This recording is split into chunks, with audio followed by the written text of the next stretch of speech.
Hello बच्चों।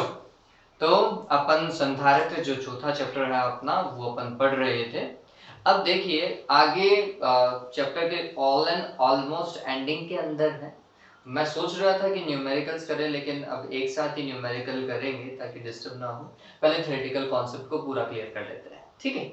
चलिए, तो आज का टॉपिक जो अपने पास में है वो है संधारित्र में संचित ऊर्जा। की संधारित्र में जो ऊर्जा संचित होती है उसके बारे में अपन डिस्कस करेंगे। इंग्लिश में इसे कह सकते हैं energy stored in a capacitor, ठीक है।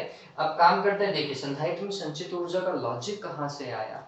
तो ये समझिए बच्चों कि कोई भी संधारित्र क्या कार्य करता है, ऊर्जा संग्रहण का कार्य करता है। अपन ने बोला था ना, संधारित्र वह युक्ति है जो कि ऊर्जा को क्या करती है, स्टोर करती है, संग्रहित करती है, ठीक है। चलिए, अब ये संग्रहित ऊर्जा आई कैसे, मतलब हम कब बोल रहे हैं कि इसमें ऊर्जा संग्रहित हो रही है। तो सिंपल सा लॉजिक है बच्चों, जब हम इस संधारित्र को क्या देने की कोशिश कर रहे हैं, आवेश देने की कोशिश कर रहे हैं। ऑटोमेटिकली तो आवेशित नहीं हो जाएगा, ठीक है। इसे क्या देना पड़ेगा, आवेश देना पड़ेगा, कोई क्यू चार्ज देना पड़ेगा।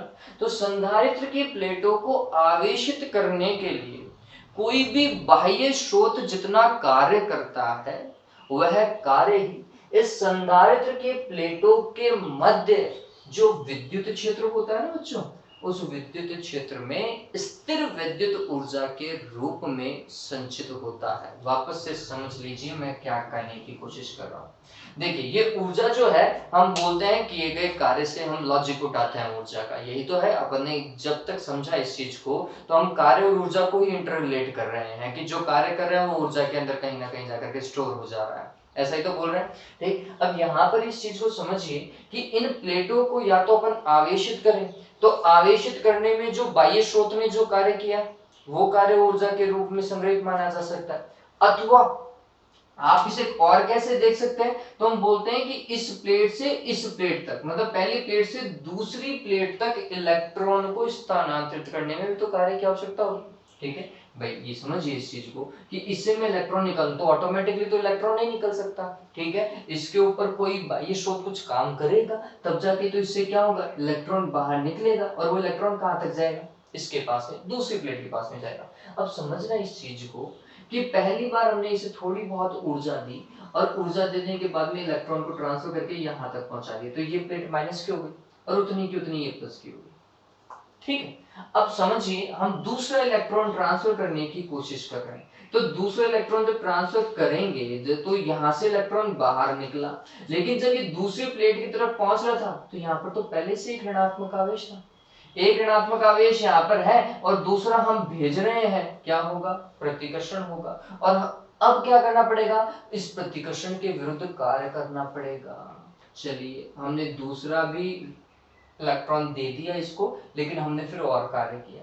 अब हम इसे और ऊर्जा देने की कोशिश कर रहे हैं ताकि एक और इलेक्ट्रॉन इससे स्थानांतरित होकर कहां तक पहुंचे, यहां तक। जब वो इलेक्ट्रॉन इधर आने की कोशिश करेगा तो यहाँ पर दो इलेक्ट्रॉन पहले से मौजूद थे बच्चों, ठीक है। ये दो इलेक्ट्रॉनों ने इस तीसरे इलेक्ट्रॉन को क्या किया, प्रतिकर्षित करने की कोशिश करी, लेकिन हमें तो इस इलेक्ट्रॉन को यहां तक भेजना था, इसलिए हमने क्या किया, हमने मतलब बाह्य स्रोत ने क्या किया, और कार्य किया और उस इलेक्ट्रॉन को यहाँ इस प्लेट तक पहुंचा दिया। इस प्रकार संधारित्र की एक प्लेट से दूसरी प्लेट तक आवेश को स्थानांतरित करने में किया गया कार्य भी इन प्लेटों के मध्य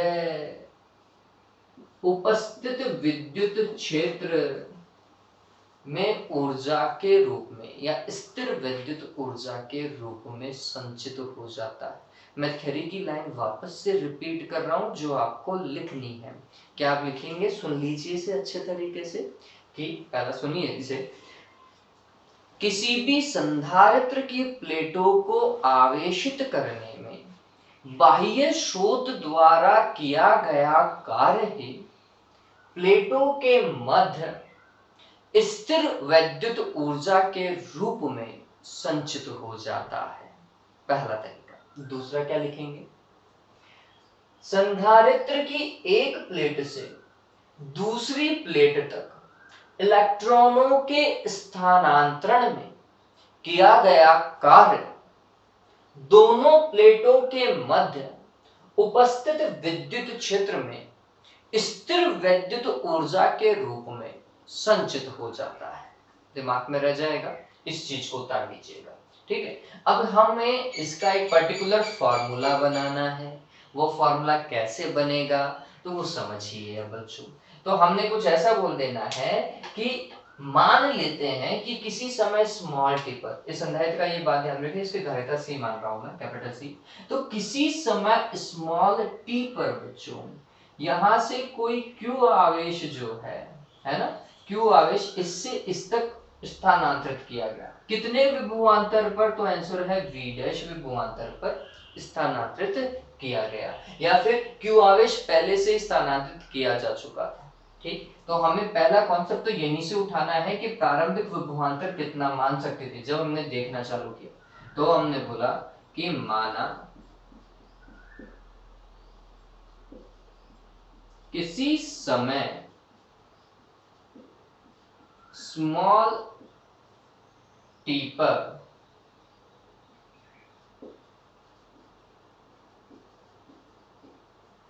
संधारित्र की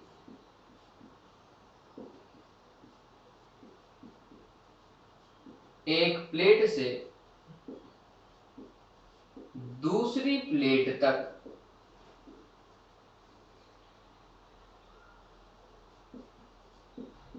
क्यू आवेश v डैश विभवांतर पर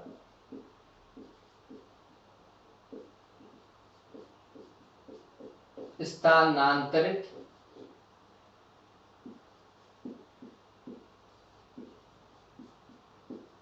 हो चुका था। अतः क्या बच्चों, वो v डैश विभवांतर है कितना? तो हमने बोला v डैश बराबर क्या से आएगा भाई v डैश? तो आपको याद है तो q equals to C V लिखते हैं, नहीं लिखते हैं? तो यहां से हम v डैश को निकालेंगे। यहां से v इक्वल्स टू क्या हो जाएगा, q कौन सी होगा, नहीं होगा। तो हमने लिखा आवेश q था स्मॉल q और धारिता c। ठीक है, ये बात समझ में आ गई आपको? चलिए अब आगे काम करते हैं। ये v डैश विभवांतर, और अब इस v डैश विभवांतर पर आगे, अब देखो पूरा का पूरा आवेश तो एक साथ तो दे नहीं सकते, छोटे छोटे स्लॉट के अंदर ही आवेश दिया जाएगा। तो हमने बोला dq आवेश जो है वो स्थानांतरित होता जा रहा है। तो हम बोल रहे हैं कि अब हम क्या कर रहे हैं, आवेश को स्थानांतरित करने की कोशिश लगातार कर रहे हैं। कितना आवेश? तो हम बोल रहे हैं हर एक स्लॉट में हमने dq आवेश जो है वो स्थानांतरित करने की कोशिश की है। तो आवेश को स्थानांतरित करने में किया गया कार्य समझिएगा, dq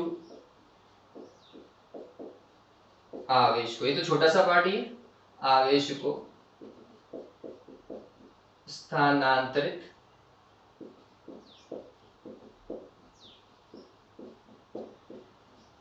करने में किया गया कार्य। वो कितना कार्य होगा? dw, जब dq आवेश छोटा सा तो किया गया कार्य तो एक छोटा सा भाग ही होगा। और वो क्या होगा बच्चों? देखिए कार्य बराबर हम बच्चों पढ़ते हैं, आपको याद होगा, q भी पढ़ते हैं, नहीं पढ़ते हैं? ठीक, तो आवेश कितना? तुमने बोला dq। उस समय विभवांतर कितना था? तुमने बोला v डैश। ये हो जाएगा। ठीक, चलिए तो ये कितना हो जाएगा? v डैश का मान देखिए कितना है, q divided by c into dq होगा, नहीं होगा? यही किया गया कार्य। तो ये तो dq आवेश को स्थानांतरित करने में किया गया कार्य।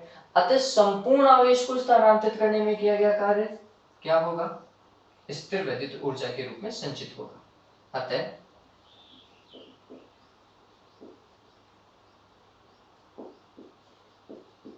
संपूर्ण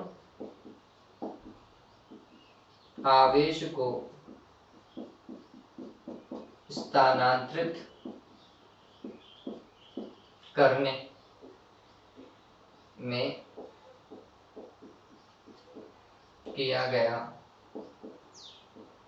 कार्य। अब संपूर्ण आवेश को स्थानांतरित कर रहे हैं बच्चों, ये बात ध्यान रखें, किया गया कार्य देखना है। अब ये किया गया कार्य ही संचित ऊर्जा के बराबर होगा, ये बात ध्यान में रख लीजिएगा। कार्य ही संचित स्थिर विद्युत ऊर्जा के तुल्य होता है।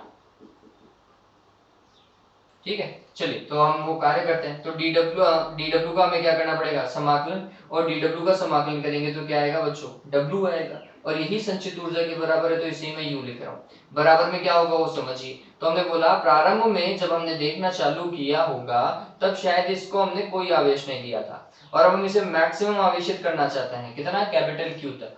ठीक, और ये का ये Q divided by C into क्या हो जाएगा, dq।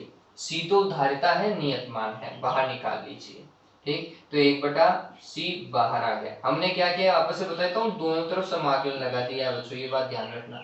dw का समाकलन किया तो w आ चुका है, और इसका समाकलन हम सोल्व कर रहे हैं। ठीक है, ये ध्यान रखना। अब देखो धारिता तो बाहर आ गई, समाकलन के दायरे से, है ना, और ये क्या हो जाएगा, q dq। ठीक है, अब देखो इसको कैसे देखेंगे, तो यहां पर देखिए ये कुछ ऐसा है, x dx समाकलन। ठीक है, कुछ ऐसा ही तो है। तो x का घात 1 है, यहाँ पर क्या होगा भाई, x की घात 1+1 डिवाइडेड बाय 1+1, ऐसा ही तो करते हो। कितना हो जाएगा, x की घात 2/2 आएगा, नहीं आएगा। तो यहाँ पर x था, जबकि इस तरफ जो जिसका हम समाकलन कर रहे हैं वो q है। तो फिर हम इसको क्या लिखेंगे, सॉल्व करने पर हमने लिखा u इज इक्वल टू, समझिएगा, 1/c, और ये हो जाएगा x की जगह q, और q²/2। कहां से लेकर कहां तक, शून्य से लेकर कैपिटल Q तक। ठीक, दो को तो बाहर निकालो, तो ये हो जाएगा 2c, तो ये हो गया 1/2c, upper limit minus lower limit. इसका मतलब स्मॉल q की जगह कैपिटल Q रखो, q² माइनस स्मॉल q की जगह 0 रखो, ऐसा ही होगा। चलिए सॉल्व करो, क्या होगा बच्चों, ये हो जाएगा 1/2c, और यहाँ पर सिर्फ और सिर्फ क्या रह गया है, q²। फॉर्मूला पता चल गया क्या, q²/2c, यही संचित ऊर्जा है। पता चल गया, ये पहला फॉर्मूला है संचित ऊर्जा का बच्चों। ऐसे अब हमारे पास में दो अन्य और फॉर्मूला आने वाले हैं, देखिए कैसे भाई। तो दूसरा पार्ट समझिए, इसका मैं उस तरफ सॉल्व करने की कोशिश कर रहा हूँ। पहला फॉर्मूला आपको पता चल गया ना, q²/2c है संचित ऊर्जा का। अब नेक्स्ट पार्ट क्या है हमारे पास में समझिए। तो हमने बोला हमें पता है, क्या पता है भाई, क्या पता था, Q is equal to CV लिखते हैं, नहीं लिखते हैं, तो ये वाली वैल्यू पुट कर सकता हूँ, नहीं कर सकता हूँ। तो हमने लिखा संचित ऊर्जा U बराबर Q² मतलब CV का स्क्वायर, CV और इसका स्क्वायर डिवाइडेड बाय 2C है। देखो क्या हो जाएगा, 1/2c, और ये हो जाएगा c² और v², एक सी से एक सी कैंसिल। संचित ऊर्जा का मान कितना है बच्चों, 1/2cv²। कभी याद आया क्या ये, ये फॉर्मूला अपन ने लास्ट वीडियो के अंदर ही डिस्कस किया था। लास्ट या इससे पहले वाले वीडियो मैंने आपको बताया था कि उपकार किया है आरबीएससी ने, क्या भाई वो सवाल जो मैंने 2 सोल्व करवाए थे आपको। ठीक है, तो ये फॉर्मूला है जो सर्वाधिक उपयोग में आता है कि संधारित्र की प्लेटों के मध्य संचित ऊर्जा कितनी होती है, 1/2cv²। हमेशा दिमाग में रहेगा बच्चों, चिंता न करें आप। ठीक, तो ये पता चल गया। मैं डायग्राम को हटा रहा हूँ तीसरा फॉर्मूला निकालने के लिए। तो 2 फॉर्मूला निकाल चुके हैं अपन, तीसरा फॉर्मूला फाइनली, वो भी वहां से देखो q is equal to CV लिखते हैं ना, तो हमने बोला एवं इसी फॉर्मूले को रीअरेंज कर रहे हैं अपन। तो ये u इज इक्वल टू क्या हो जाएगा, 1/2, इसे मैं लिख सकता हूँ CV इंटू V। बताओ लिख सकता हूँ नहीं लिख सकता हूँ, क्या आएगा, 1/2 CV की जगह क्या लिखेंगे, Q इंटू V। तो U बराबर हो गया 1/2 QV, यही संचित ऊर्जा है। ऑलराइट, समझ में आ गया। 3 फॉर्मूला क्या भाई, U is equal to q²/2c, U is equal to 1/2cv² और U is equal to 1/2qv। अब ये फॉर्मूले को सोचो समझो, थोड़ा सा दिमाग लगाओ। क्या भाई, हमने कुल कितना आवेश दिया, आंसर है q आवेश दिया। कितने विभवांतर पर दिया, कैपिटल V विभवांतर पर दिया। तो किया गया कार्य कितना होना चाहिए था, कितना बच्चों, हाँ, W इक्वल टू QV लिखते हैं नहीं लिखते हैं। तो हमने बोला कि उस केस में समझना इस चीज को कि Q आवेश को V विभवांतर पर स्थानांतरित करने में किया गया कार्य W इक्वल टू क्या होना चाहिए था, Q इंटू V होना चाहिए था, और यही कार्य फिर संचित ऊर्जा के तुल्य होना चाहिए। जबकि संचित ऊर्जा वास्तविकता के अंदर कितनी है वो देखो, ये आ रही है, ये नहीं है। क्यों? इसका मतलब ये है कि कार्य तो किया QV और उसका सिर्फ आधा भाग ही ऊर्जा के रूप में संचित हुआ है, ये बात ध्यान में रख लीजिएगा। तो बचा हुआ आधा कहां चला गया भाई? तो ये बात ध्यान में रखना, यह है ऊष्मा के रूप में क्या हो जाता है? वातावरण में निहित हो जाता है। इस चीज को ध्यान में रखिएगा कि हमने Q आवेश दिया था V विभवांतर पर, अगर टोटल विभवांतर की बात करते तो अगर किया गया कार्य QV होता उस केस के अंदर, तो उस किए गए कार्य का सिर्फ आधा भाग ही ऊर्जा के रूप में देखा गया है, इसका आधा भाग ऊष्मा के रूप में क्षयित हो जाता है। इस चीज को सदैव ध्यान में रखिएगा। तो कितनी ऊर्जा स्टोर होती है? आधी, किए गए कार्य की आधी। तो ये सवाल को और तरीके से पढ़ना, कई बार क्या होता है सवाल में किया गया कार्य पूछ लेता है कि उस केस में कार्य कितना करना पड़ेगा, तो कार्य तो QV, कितनी ऊर्जा स्टोर हो गया, कितनी ऊर्जा संचित होगी, वो आंसर है 1/2 QV। ठीक है, तो सवाल को समझना भी बहुत जरूरी है हमारा, ये समझ में आ गया होगा। ये ऊर्जा कहाँ स्टोर होती है, कहाँ संचित होती है, ये भी पूछा जाता है कि संधारित्र के अंदर ऊर्जा कहाँ संचित होती है। तो ये बात ध्यान रखना, संधारित्र की प्लेटों के मध्य संचित होती है। किसमें? संधारित्र की प्लेटों के बीच में क्या है? समरूप विद्युत क्षेत्र है, वहां संचित होती है। किसके रूप में? स्थिर विद्युत ऊर्जा के रूप में। कौन से के रूप में? स्थिर विद्युत ऊर्जा के रूप में, ये ध्यान रखिएगा। ठीक है, चलिए, तो हो गया होगा ये। नेक्स्ट वाला जो पार्ट है जो हम डिस्कस करने वाले हैं वो इसी से रिलेटेड है बच्चों, वो है समांतर प्लेट संधारित्र का ऊर्जा घनत्व, energy density of a parallel plate capacitor. समांतर प्लेट संधारित्र को क्या बोलते हैं बच्चों? पैरेलल प्लेट कैपेसिटर बोलते हैं ना, अरे यही बोलते हैं। और उसका ऊर्जा घनत्व, ऊर्जा घनत्व का मतलब क्या हुआ? तो ये ऊर्जा कहां संचित हो रही थी वो समझिए। तो हमने बोला प्लेटों के बीच में। अब प्लेटों के बीच में सोचो समझो इस चीज को, एक प्लेट ये रही आयताकार और एक प्लेट ये रही, ठीक है, दो आयताकार प्लेटें ऐसा समझिए। ठीक, अब इन आयताकार प्लेटों के बीच में संचित है। अगर ये बीच में संचित है इसका मतलब बीच में क्या है? क्षेत्रफल या आयतन की बात करेंगे? आयतन की बात करेंगे। किसकी बात करेंगे? आयतन की। ये बात ध्यान में रखना, ये ऊर्जा आयतन के अंदर संचित हो रही है। जो विद्युत क्षेत्र था वो भी आयतन के अंदर एग्जिस्ट कर रहा था, इसलिए हम बात करेंगे आयतन की। ठीक है, तो टॉपिक का नाम है समांतर प्लेट, समांतर प्लेट संधारित्र हेतु या का ऊर्जा घनत्व। ऊर्जा घनत्व को क्या बोलते हैं बच्चों? Energy density. क्या बोलते हैं इसको बच्चों? Energy density. ये बात ध्यान में रखिए। ठीक, चलिए इसे कैलकुलेट करते हैं।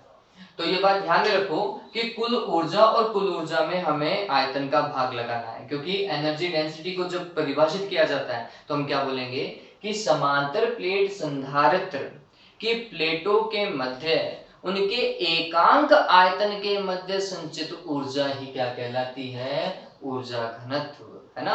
एकांक आयतन में संचित ऊर्जा ही ऊर्जा घनत्व कहलाती है। मैं लिख देता हूं, समांतर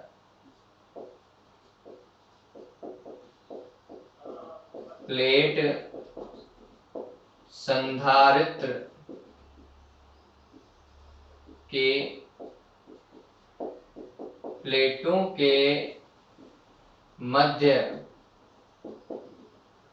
एकांक आयतन में संचित ऊर्जा ही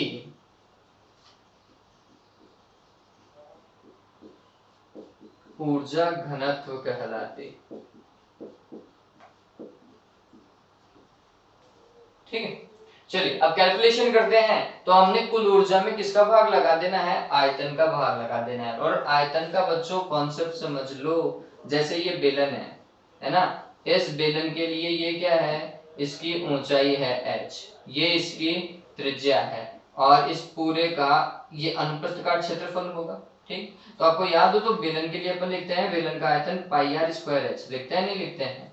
इसको अपन क्या बोलेंगे, ये अनुप्रस्थ काट का क्षेत्रफल है क्या विलन के लिए, तो हमने बोला अनुप्रस्थ काट के क्षेत्रफल को उसकी लंबाई से गुणा कर दो, a इंटू एच लिखते हैं। यहाँ पर इसी ऊंचाई को मैं अगर d से लिखता तो a इंटू डी नहीं लिख सकता था क्या, लिख सकते थे, नहीं लिख सकते थे। तो समांतर प्लेट संधारित्र के लिए ये क्या होगा, तो एक बात ध्यान रखें, पहले तो प्लेटों का अनुप्रस्थ काट क्षेत्रफल, आयतन की बात बता रहा हूँ कि समांतर प्लेट संधारित्र का आयतन कैसे निकालेंगे, तो हमने बोला प्लेटों का अनुप्रस्थ काट क्षेत्रफल, ये यहां से लेकर यहां तक प्लेट का अनुप्रस्थ काट क्षेत्रफल गुणा प्लेटों के मध्य की दूरी ही क्या होगा, समांतर प्लेट संधारित्र का क्या हो जाएगा, आयतन हो जाएगा। अरे ऐसा ही तो निकलना चाहिए ना बच्चों, इस चीज को देखिए, आयतन किसी भी घन या घनाभ का क्या होता है, LBH होता है नहीं होता है, होता है नहीं होता है, LBH तो होता है। अब ये समझिए कि ये इसका मैं कैसे निकालूंगा, इसकी एक प्लेट इधर मान लो और एक प्लेट इधर मान लो, तो अपन ने क्या निकालना है, इसका आयतन निकालना है। तो पहले तो इसका क्षेत्रफल निकाल लो, तो ये लंबाई